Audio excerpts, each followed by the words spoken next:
Right, okay, let's get started then. Yeah, welcome. Intro to Safe, Scaled, Agile.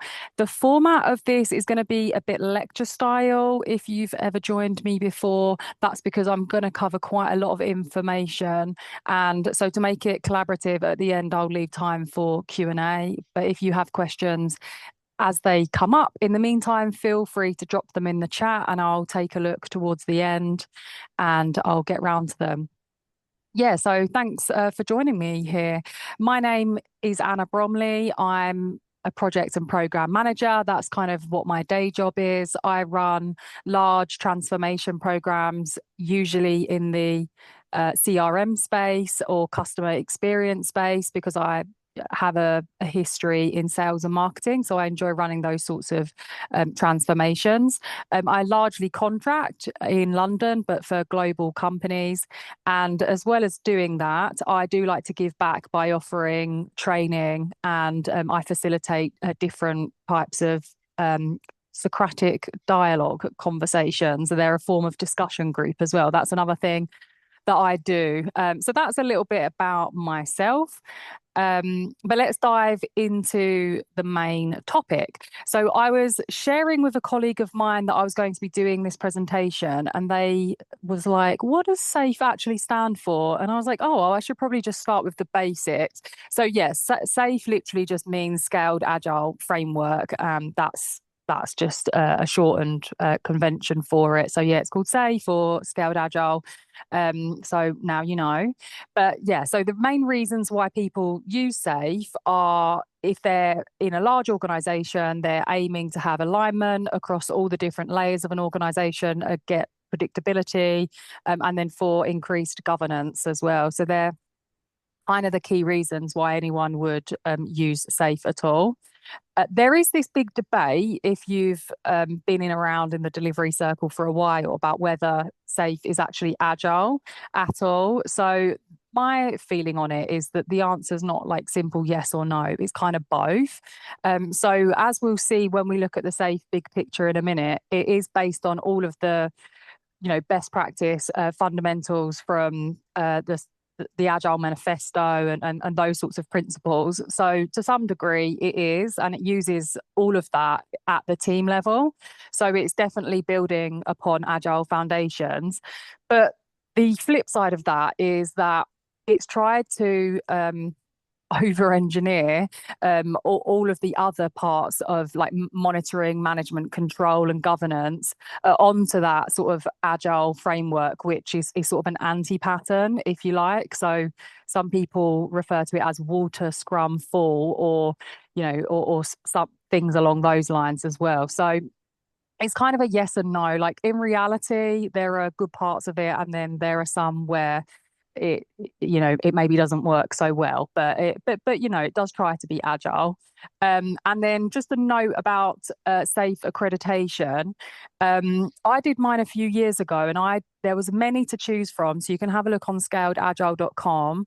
I did leading safe, which was a good course. It was 2 days. I ended up being by myself for some weird reason in my training. It was remote.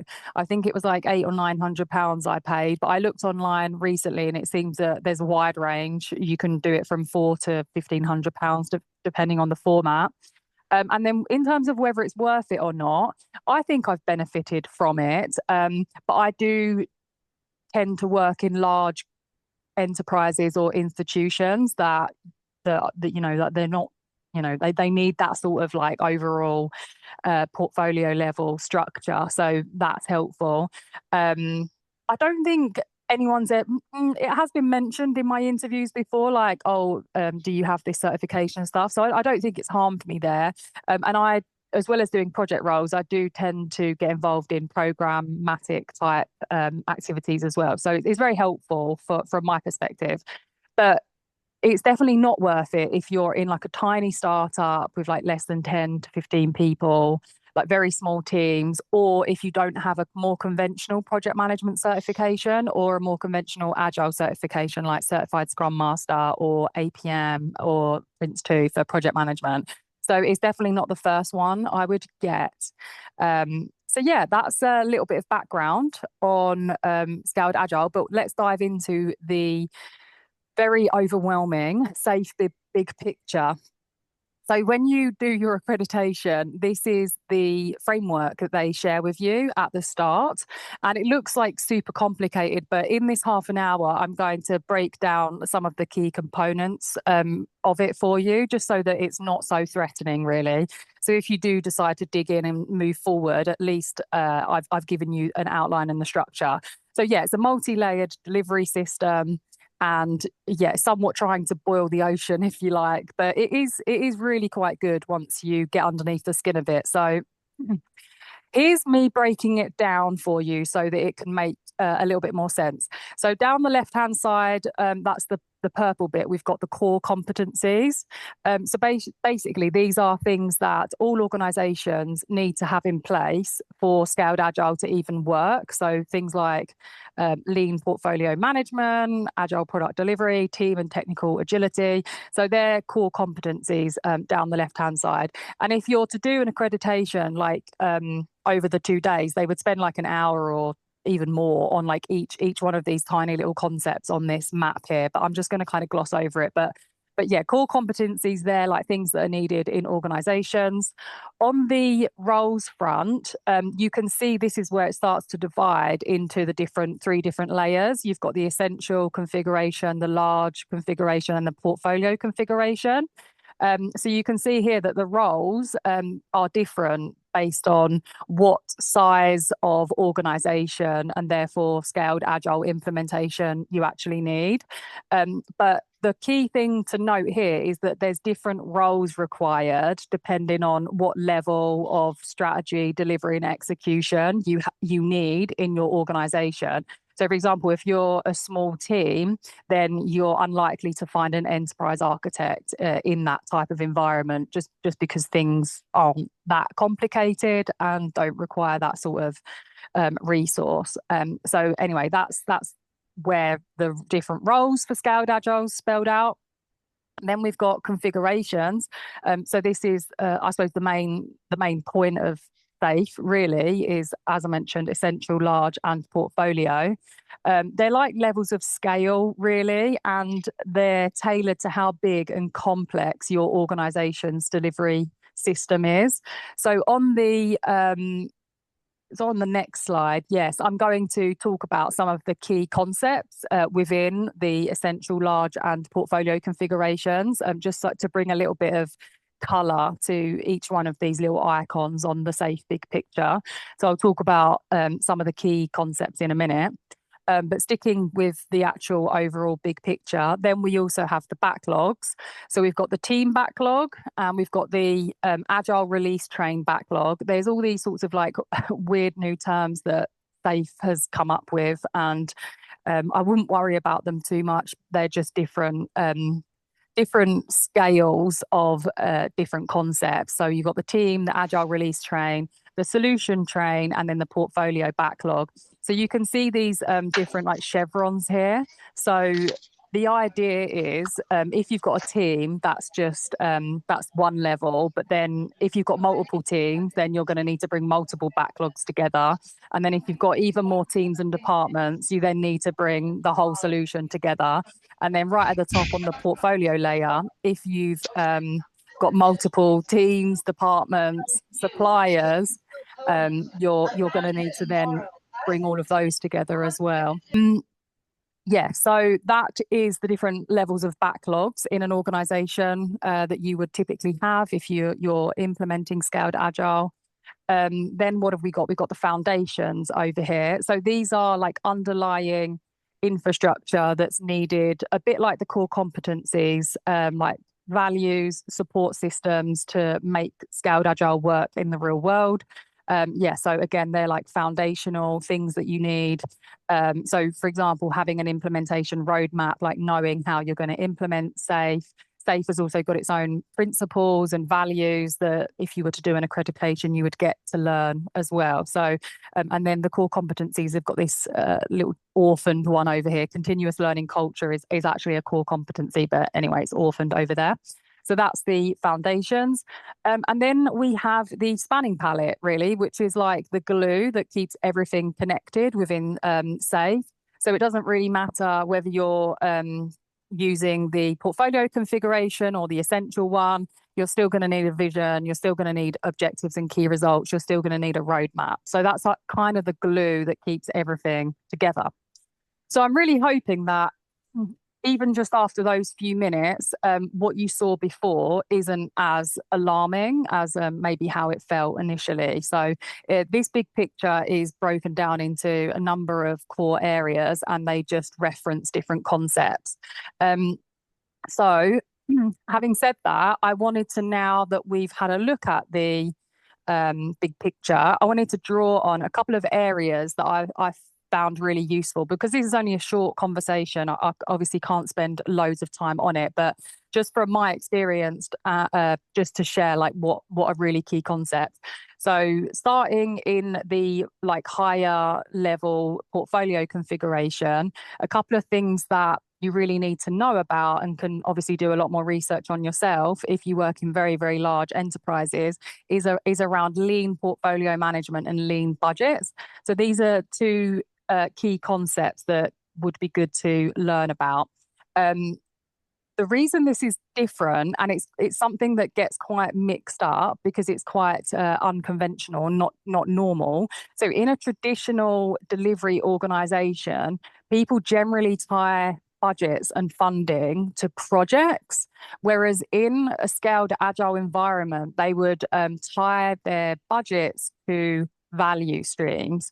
So as an example, instead of spending like $5 million on a CRM implementation, the CFO or the people holding the budgets may actually fund value streams like the customer experience value stream, and then they would unlock incremental budget releases through cycles. So it wouldn't take like a large business case, and then that would be signed off, and then you'd have to wait till the end to like sort of see the value. You would sort of chunk things down, and then you would release your budgets incrementally. And this is to make sure that things are a lot more flexible, and that it adjusts for different scope changes as well.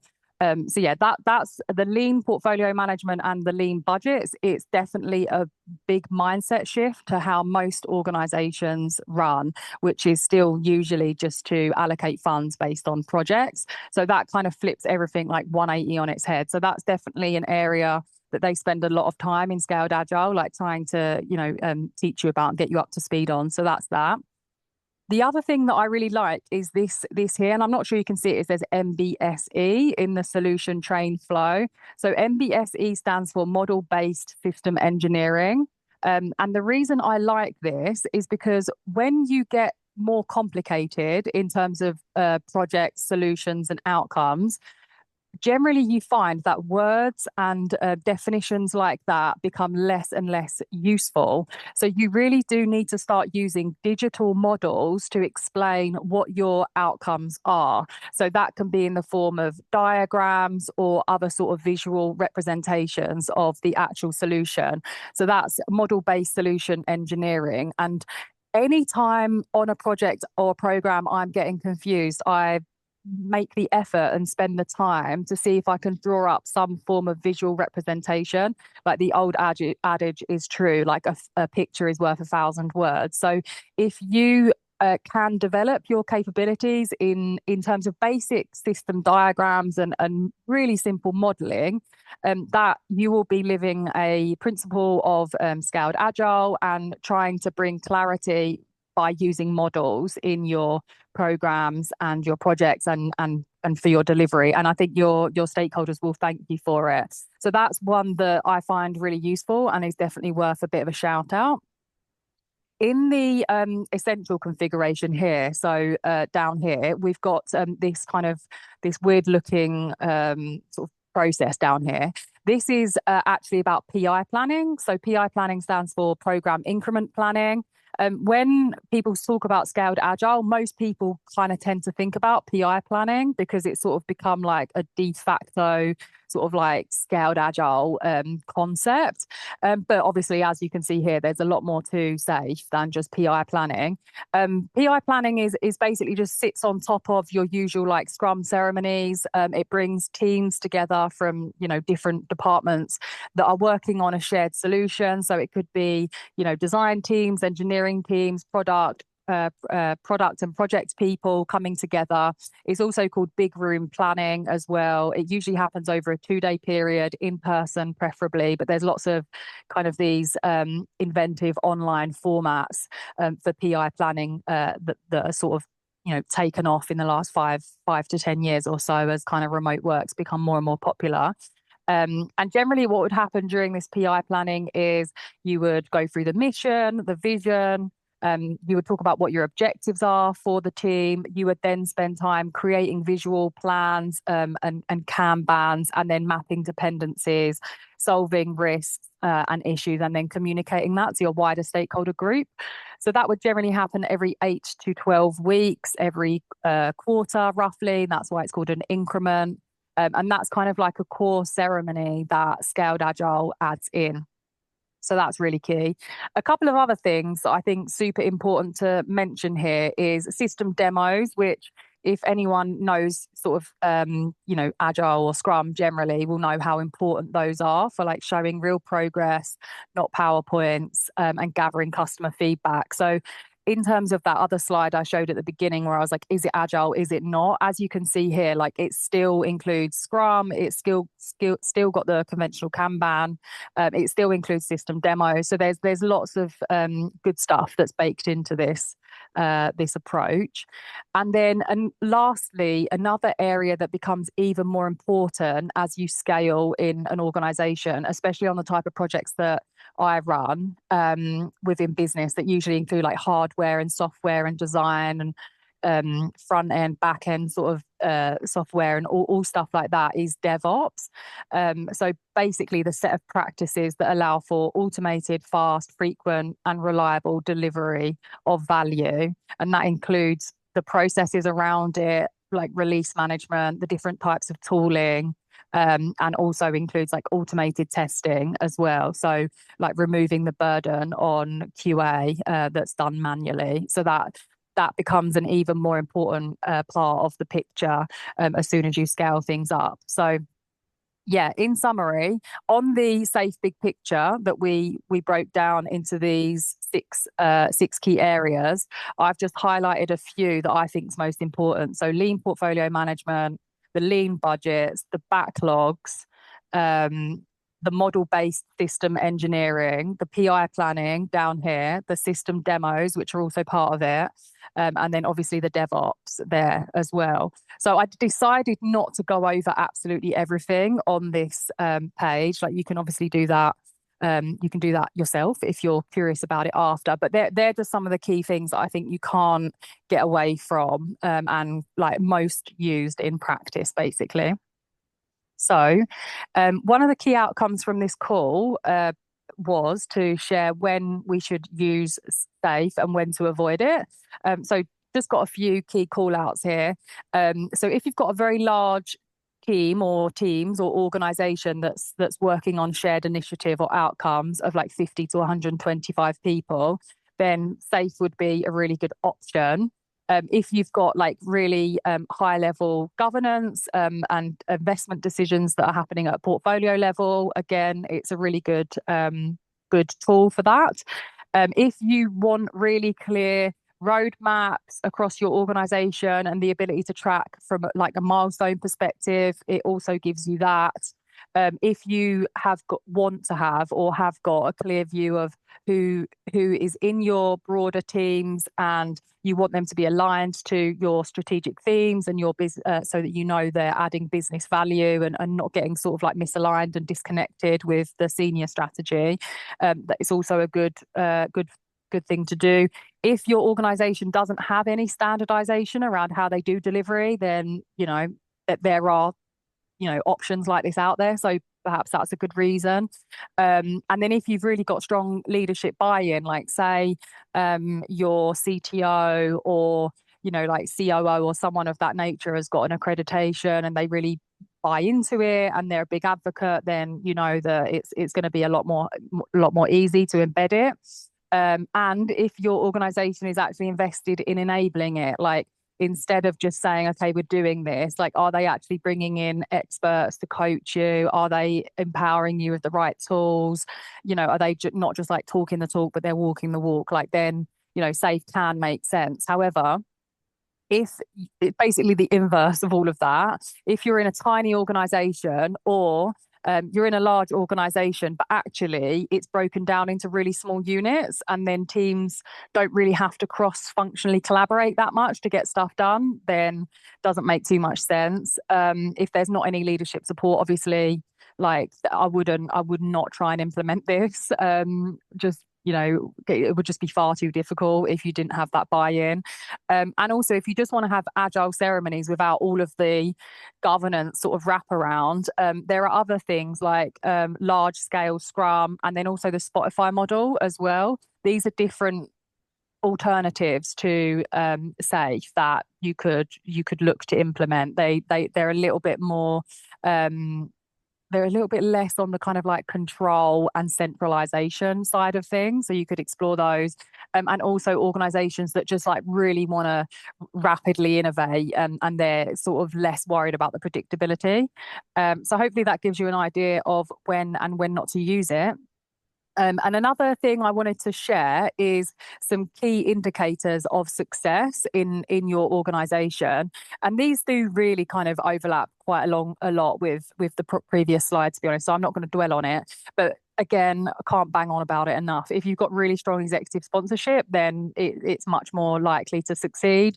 If you're doing PI planning correctly, so because it is such a like foundational ceremony within Scaled Agile, and I can see why it becomes almost like the whole of SAFe, because people know of that typically. If you're doing it that right, then you're onto a bit of a winner. So getting that right is kind of definitely a success pattern. If it's integrated with traditional engineering practices, so like what you don't want is engineering teams and design teams, they're all working in a specific way, and then you come in and you sort of like double their administrative planning overhead by just sort of like bolting this on top. So that's really not what you want. You want this to become sort of like the delivery methodology, and not sort of like just create redundancy there. Again, if this finance department have adopted like lean budgeting and lean portfolio management and how they allocate funds, then again, like it's getting the very best senior buy-in from the top and the people that have the money, so it's more likely to succeed. If your organization has got a very heavy bent towards metrics, then also it gives you that sort of reliability. And yeah, if your organization is very invested in agile coaching and it's always doing these sorts of trainings and things like that, again, that's a really promising sign that it would be good for you. What doesn't sort of strike me as successful is if you've got many delivery methodologies working at once. So you could have a bit of waterfall, a bit of Scrum, you could do a little bit of PI planning, and then it's all a bit of a mixed bag, really. That's not ideal. Lack of dedicated product ownership, like that's just generally not a great idea anyway. But it's especially not going to work here, where there's lots of different types of roles being added in to do different types of things. Doing PI planning as a box ticking exercise, so that's just going back to what I was saying earlier about the fact that, well, they're already kind of getting on with their plans and their delivery, and they're sort of just doing this to keep management happy. That's not worth it. Sometimes you can't really, some people just don't like Scaled Agile for some reason, and so they've not bought into it, and so they'll the people that are on the ground will sort of rebel, or it might just be the wrong cultural fit. Like, for example, the government digital service just didn't get on with it, but Barclays did. and other companies have. So sometimes it's just, not right. Otherwise, Spotify wouldn't have developed their own model, if there was something like this off the shelf that would have worked for them. And also, you can't ever just take something off the shelf without doing some level of tailoring. So that's why you need people in your organization that actually know what the best practice looks like so they can guide. And that brings me to the end of the main part of my presentation. Some of this material comes from my Scaled Agile course that's on my website and on Udemy as well. If you've got a subscription to that, check it out. There's also other delivery related courses that I do.